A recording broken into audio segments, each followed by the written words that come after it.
In today's video, I'm going to teach you how to create a folder on a channel in Slack.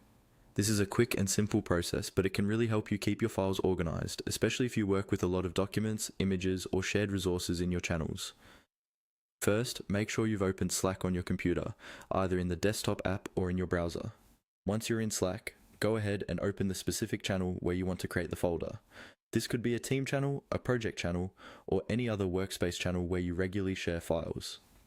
Opening the correct channel is important because the folder you create will live inside that channel's file area.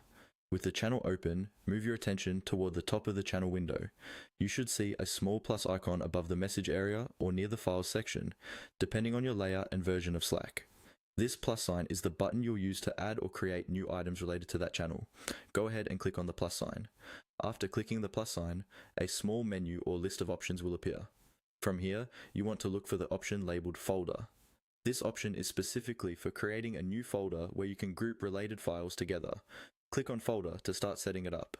Once you click on the folder option, Slack will prompt you to type in a folder name. This is your chance to make things clear and easy to find later.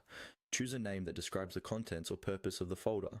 For example, you might name it Design Assets, Meeting Notes, or Reports 2024. Try to avoid vague names like Stuff or MSC, because those can become confusing over time. Type your chosen name into the folder name field, then confirm or save, depending on what button you see. Slack will now create the folder within that channel, and you will be able to start adding files to it right away. You can drag and drop files into the folder or upload new ones directly into it, helping your channel stay tidy and organized. And that's it.